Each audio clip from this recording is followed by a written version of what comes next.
नमस्कार, आप देख रहे हैं स्टार सिटी न्यूज़ में। इस वक्त मौजूद हूँ रिठाला विधानसभा के वार्ड नंबर 28 एन में। हमारे साथ इस वक्त मौजूद हैं उमेश कुमार जी, बहुजन समाज पार्टी से। आइए मिलते हैं, इनके विचारों को लेकर बात कर लेते हैं। सर, मैं आपसे पहले इंट्रोडक्शन कर लेता हूँ कि आपका राजनीतिक सफ़र जैसे बीएसपी में जो जुड़ा हुआ लगभग कितने वर्ष हो गए आपको? हरे कृष्णा, नमस्कार सभी भाई बहनों को। मैं उमेश कुमार रिठाला विधानसभा से लगभग 1.5 से 2 साल के करीबन हुए हैं हमारे को बहुजन समाज पार्टी से जुड़े हुए। मेन मकसद क्या कारण है आपका सर? आपका क्या और भी विकल्प हैं जो आज आम आदमी पार्टी जो दिल्ली में एक 67 सीटों पे जो उनकी सरकार है, क्या वजह मानते? आम आदमी की पार्टी की एमएलए जो है 67 सीट ज़रूर है उनकी। 2 साल का टर्म चल रहा है, दूसरे साल का टर्म है उनका, 7 साल हो रहे हैं। हमारे यहाँ पे जो एमएलए है महेंद्र गोयल जी हैं, उनसे हमारे जो हैं ताल्लुकात ठीक ही रहे हैं वैसे, मगर कि उनका ताल्लुकात तो वो कभी उन्होंने काम नहीं किया।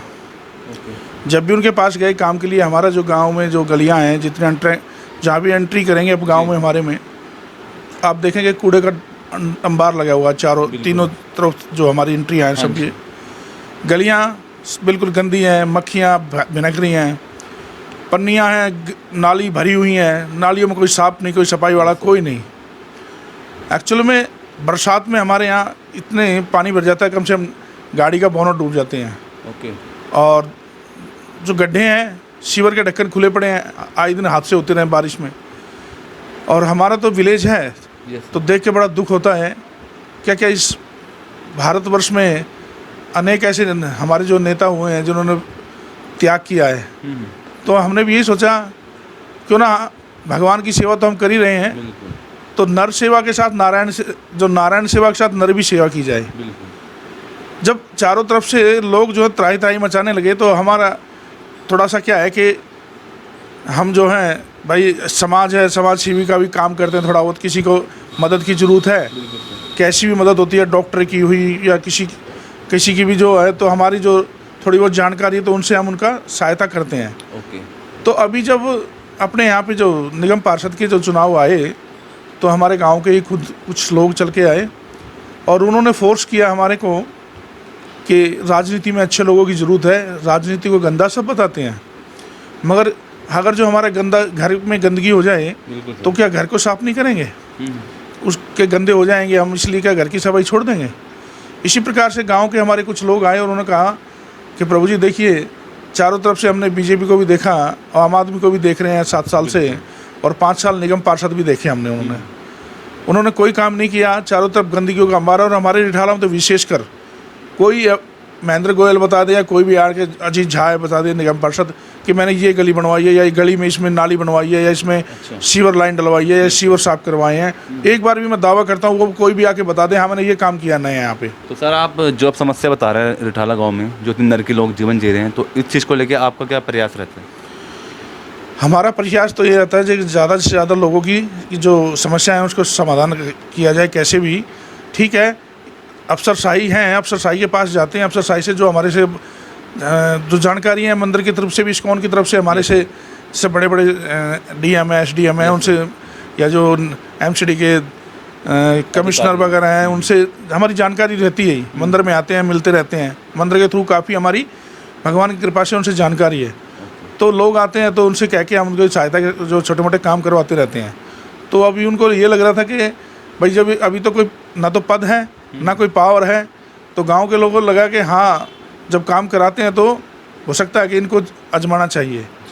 तो खुद हमारे गांव के इसीलिए आए, तो उनकी हम ना नहीं कर पाए, तो फिर हम जो है निगम पार्षद का चुनाव के लिए हमने तैयारी की। वो तो भगवान की कृपा है कि चुनाव पीछे हटके, नहीं तो अब तक आपको खुशखबरी देते कि अपना जो ना एमसीडी से हम जीत के आए हुए थे। अच्छा, आपके फैमिली परिवार से भी सर जुड़े हुए हैं बहुजन समाज पार्टी में? एक्चुअली में ऐसा हमारी जो फैमिली है सभी ज़्यादातर हम धर्म कर्म में लगे हुए हैं। पार्टीबाजी हमारी कुछ ऐसा कोई पार्टी में थे नहीं, मगर हमने देखा बीजेपी को भी खूब वोट दिया हमने। शुरू से हम बीजेपी के बहुमत में थे, मगर 15 साल से एमसीडी बीजेपी में रही है। उन्होंने क्या किया हमारे गांव की, आपने नाली देखी, एक भी नाली, मैं ये नहीं कहता कि मैं राजनीति में आऊँ, राजनीति नहीं है, आप जाके कोई भी नाली देख लीजिए, बिल्कुल या तो नालियाँ टूटी हुई हैं, बनी नहीं हुई हैं, जाम हुई हुई हैं पूरी। ठीक है, ये सच्चाई बोल रहे हैं, हम झूठ नहीं बोलते, क्योंकि झूठ बोलने का हमारा काम ही नहीं है, क्योंकि हम भगवान के सेवादार हैं और भगवान के जो सानिध्य में रहते हैं, हम कैसे झूठ बोल सकते हैं। तो ये राजनीति नहीं है, ये काम नीति की ज़रूरत है। इस समय भागवतम के बारे में स्कंद में लिखा है, आज से 5000 साल पहले ही भगवान ने घोषणा कर दी थी कि कलयुग में क्या क्या होने वाला है।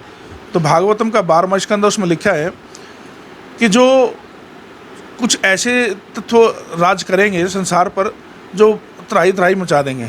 जी बिल्कुल। तो वो टाइम अभी आया हुआ है, किसी की कोई सुनवाई नहीं है, कोई आप हॉस्पिटल में चले जाओ, बिल्कुल इतना बुरा हाल है। आप क्योंकि हमारे हॉस्पिटल में भी खुद जो सीएम वगैरह डॉक्टर हैं वो जानकार हैं। हम खुद जाते हैं, कोई हमारे पास आता है तो प्रभु जी हमारे उनसे कह के काम करा दीजिए। मैं खुद हॉस्पिटल में जाता हूँ तो देखता हूँ तो कितना बुरा हाल है। जो एक बैठे हैं 7 साल से बैठे हैं आम आदमी वाले। हमारे यहाँ पे अम्बेडकर हॉस्पिटल है, उस अम्बेडकर हॉस्पिटल में 1023 नंबर शायद कमरा है नीचे। जो गरीब आदमी है, जैसे किसी का बाहर का टेस्ट लिखवा दिया, बड़ा टेस्ट है या MRI है या जो भी है CT स्कैन वगैरह ये वो, तो वो क्या करते हैं बाहर का, या तो जैसे बाहर किसी का ऑपरेशन के लिए वैसे फ्री है, गवर्नमेंट कहती है फ्री करेंगे, उन्हीं के लोग बैठे हैं। चोर जेब काटते हैं, वहाँ लोगों से 5000 10,000 लेते हैं कि तुम्हारा बाहर के लिए बाहर प्राइवेट हॉस्पिटल में आपका रेफ़र करा देंगे। तो वहाँ भी जाके देखा हमने भ्रष्टाचार कितना है, हॉस्पिटल में भी इतना भ्रष्टाचार है। क्योंकि हम जाते हैं देखा तो ये चारों तरफ ही अच्छे लोगों की राजनीति में ज़रूरत है। बाबा भीमराव अम्बेडकर साहब थे, वो भी जाति विशेष से आते थे, मगर वो किसी जाति विशेष के नहीं हैं। उन्होंने ऐसे ऐसे काम किए, पूरे भारतवर्ष के लिए संविधान दिया उन्होंने। संविधान से क्या हुआ, पहले एक राजा का बेटा ही राजा बनता था, मगर आज ऐसा नहीं है। बाबा साहब ने संविधान दिया, संविधान से वोट का अधिकार दिया, वोट के अधिकार से कोई भी जो है जो जन मानस है वो किसी को भी राजा बना सकता है, वो चाहे गरीब हो या अमीर हो, कोई भी हो। तो ये बाबा साहब ने ऐसे जो हैं, तो ये किसी विशेष जाति के नहीं होते। ये भगवान की कृपा से ऐसे लोग सने सने पे आते रहते हैं जो समाज का उद्धार करने के लिए आते हैं। तो अब हमने देखा कि अगर जो हम 1.5 करोड़ रुपए का टिकट लेके आएंगे, 2 करोड़ रुपए का 1.5 करोड़ रुपए का टिकट है, बीजेपी का है, आम आदमी का है, तो जो 1.5 या 2 करोड़ रुपए दे के आएगा सबसे पहले अपनी पूर्ति करेगा या सर बताइए वो पब्लिक के लिए काम करेगा। और मायावती जी उत्तर प्रदेश में रही तो उन्होंने सबसे पहले क्या किया था, भ्रष्टाचार हटाने का काम उन्होंने शुरुआत की थी। तो ऐसा नहीं है कि हम बहुजन समाज पार्टी में जुड़ के कुछ कर नहीं सकते, खाली हमने तो एक चिंगारी दिखानी है। बिल्कुल, बारूद तो पब्लिक खुद बना बैठी है, उनको उड़ा देगी, जो इस भ्रष्टाचारी हैं इनको खुद उड़ा देगी। अच्छा, आपकी क्या सोशल एक्टिविटी चल रही है, आपका जो सर जुड़ाव है समाज में, किस किस प्रकार की आप सेवा दे रहे हैं? देखिए, वैसे तो हम जैसे किसी को जैसे हॉस्पिटल आई की ज़रूरत है, जितनी मदद होती है हमारे को पता चलता है, कोई किसी की बीमार है, कोई है, अपनी तरफ से जाते हैं, उसको सरकारी या प्राइवेट जैसी भी उसको सुविधा दी जाती है। बच्चे स्कूल में, मैं तो कहता हूँ सबसे पहले एजुकेशन ज़रूरी है। जब एजुकेशन होगी, आज हमारा देश हर चीज़ में अभी तक प्रगति क्यों नहीं कर पाए। अमेरिका जैसे जो बड़े बड़े देश हैं, सबसे पहले 0 हमने दिया, दशमलव हमने दिया, उनके पास 0 नहीं था, मगर वो पहले टाइम में हमारे से लेके गए सब कुछ, आज वो हमसे आगे है। हमारे देश को कहते हैं किसान प्रगति देश है, हमारा किसान नहीं है, हमारा व्यापार भी था। दुनिया को व्यापार करना भारतवर्ष ने सिखाया है, दुनिया को कृषि भारतवर्ष ने सिखाई है, हर चीज़ हमने सिखाई है। आज खाली एजुकेशन के कमी के कारण और जात पात और ऊंच नीच के कारण हम जो है पीछे रह गए हैं और मुल्क जो है आगे बढ़ गए हैं। हमारे में भी हम तो सबसे ये कहते हैं कि सबसे पहले एजुकेशन होनी चाहिए। कोई भी गरीब बच्चा पढ़ेगा, आप उसको आज 1 लाख रुपए दे दीजिए, वो 1 लाख रुपए खर्च करके दोबारा आपके पास खड़ा हो जाएगा। आप उसको एजुकेशन दे दीजिए, वो अपनी तो तरक्की करेगा, समाज की भी तरक्की करेगा। और एक छोटा सा कोई हम अपनी जनता को मैसेज आप देना चाहेंगे लास्ट में? मैं बिल्कुल देना चाहूँगा, क्योंकि जो जनता है आज का वो जनार्दन है, जनार्दन भगवान का नाम है, तो जनता ही जनार्दन है आज की वोट के टाइम में। तो भगवान तो हैं ही सबके स्वामी, मगर जनता भी ये ना भूले कि उनकी वोट की भी पावर बहुत बड़ी है। और आपको सुविधाएं चाहिए तो आप पार्टीबाजी छोड़कर पार्टी मत देखिए, पार्टी बड़ी पार्टी का मुंह मत देखिए, छोटी पार्टी का ये ऐसा नहीं है। अच्छे कैंडिडेट देखिए जो कि आपको लगे कि आपके क्षेत्र को में काम करेंगे, आपकी मदद करेंगे, आपकी सहायता के लिए रहेंगे। आज समाज को किस चीज़ की ज़रूरत है?